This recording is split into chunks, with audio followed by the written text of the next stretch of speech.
the video starts, we feel the need to note that there will be spoilers for Dead Space. And I mean it, we will spoil pretty much the entire game with this one. I'm just giving you a fair warning so you'll know. In fact, I would be surprised if you remember who Kendra Daniels is.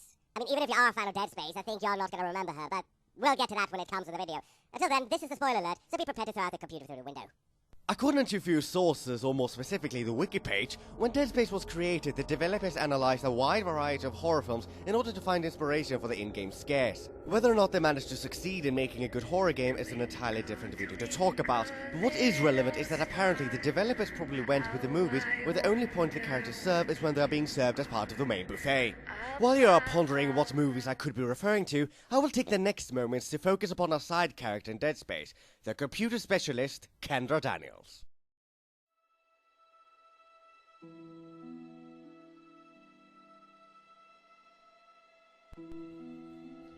Within the game, Kendra is introduced as a bit of a pessimistic, sassy computer specialist that is assigned to this mission to fix some kind of a communication error within the USG Ishimura, and apparently it is something that would take 4 to 8 hours max, which makes me wonder how crappy the Wi-Fi is within space. How many times you watched that thing? Guess you really miss her. Don't worry, we're almost there. You'll be able to look her up once we're on board. Sounds like you do have a lot of catching up to do. Alright everyone, we're here. Sinking our orbit now. Also, let me add that the day where the initial plans works out as planned in a survival horror game is the day my ass will grow wings and fly me off into space. The air seems to be flowing again, that's a start. What the hell was that? Automatic quarantine must have tripped when the filtration system restarted. Everybody relax.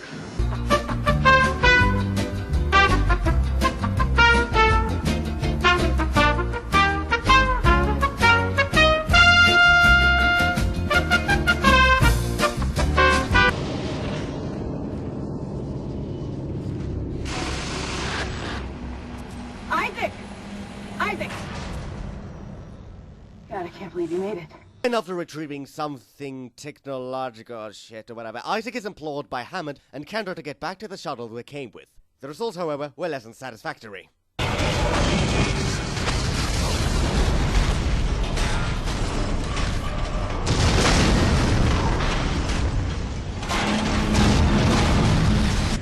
I'm sending the tram back to your location. Get to the medical deck and find that rig as fast as you can. What was that?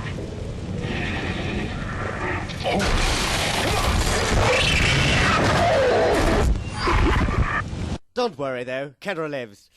What a delight. For the rest of the game, Kendra Daniels shouts orders and dilemmas while sitting in a cupboard with a computer, unable to do much anyway. And I don't think I need to add any further details to the synopsis, aside from the fact there is a large amount of ripped off limbs in this game. So let's instead focus upon the character, Kendra Daniels, and of course, we start with her character design. So, what deep insight can we get from Kendra's design?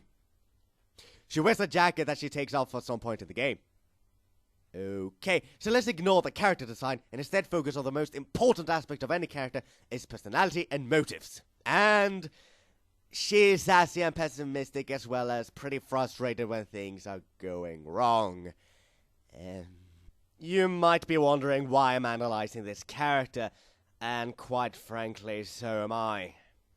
You know what, fuck it, I'm just going to spoil major plot points of the game. That is the only place where I can find anything to analyse with this character. So, I will just refer to my warning in the opening, and if you're all that afraid, again, the window is very tempting. Within Dead Space, as I might have figured out, shit is trying to kill you. But why is this happening? Well, it is revealed later in the game that when the USG Ishimura cracked the planet AG-7, they recovered an alien artifact called the Marker, a prominent symbol within Unitology, a religion which focuses on beliefs about aliens and certain financial values. I do wonder which religion EA is mocking. In Chapter 10, or more specifically Chapter 9, but I'm not that pedantic, Isaac introduces Dr. Terrence Kyne, who tells him about how the Marker sealed away something called the Hive Mind and essentially the rest of the necromorphs within the planet, and how putting the Marker back would end the infestation. The planet. The Marker was containing it within the planet. Return the Marker and seal the Hive Mind. Yes, I should trust you. I mean, you're only talking to your deceased wife, who I know for a fact has been dead for several years. You know, you seem very reasonable. Next, Isaac goes through the trouble of retrieving and delivering the marker to the shuttle, like an incredibly danger-blind postman. After delivering the marker, and when things finally seems to be going just fine, well, guess what happens? That's right, shit gets fucked up!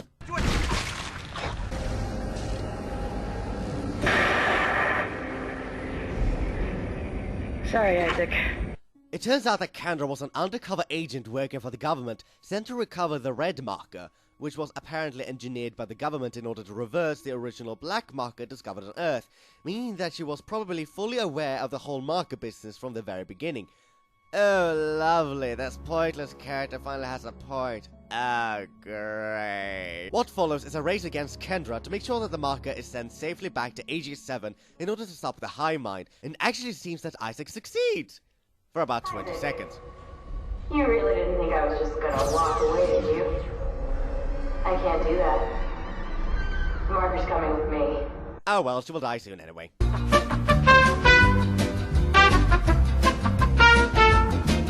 With this, I will transition myself back to Kendra. As you know, the marker only drive is to return back to the planet, so we can seal back the High Mind, make us whole. Thus, it creates hallucinations of the ones closest to you. For Dr. Kyne, it was his deceased wife, and for Isaac, it was his not-dead girlfriend. However, what does Kendra see? Well, it is actually revealed in a few messages that Kendra actually sees her dead brother, though she easily dismisses the experience as impossible, hinting that her brother is dead. The crew all began having mass hallucinations, and, well, I just saw my brother on a security monitor, and that's just not possible. The fact that the market shows her brother suggests, however, that she cared deeply for him.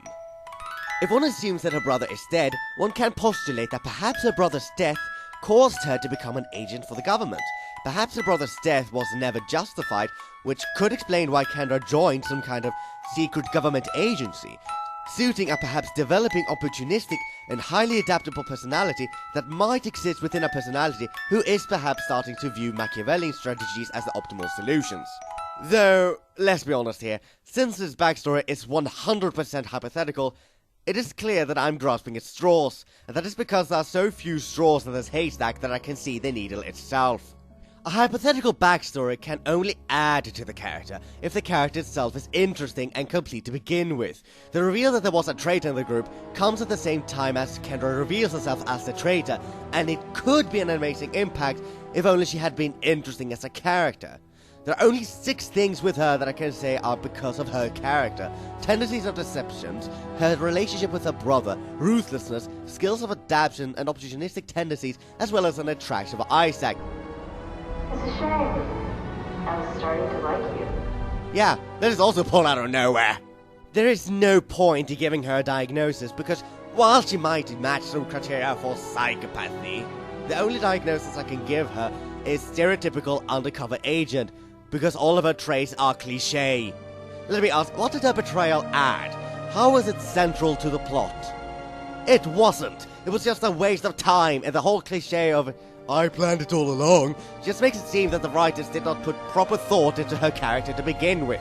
When I mentioned about the next character analysis to some of my friends, not one of them remembered who Kendra Daniels was until I mentioned how she died. Quite frankly, I'm not surprised that she's forgotten as a character, because she was completely unneeded.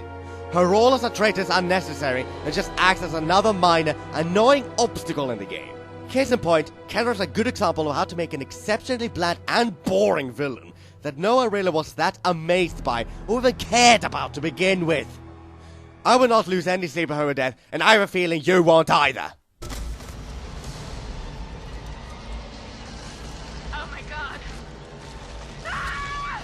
Ooh. Kendra, not that I care, but maybe you should get out of the way. Ooh. Hey, Kendra, ever having split thoughts? Huh? Get it? Because you're a treacherous bitch? Oh, come on, laugh a little. Yeah, this guy thinks it's funny. Shit!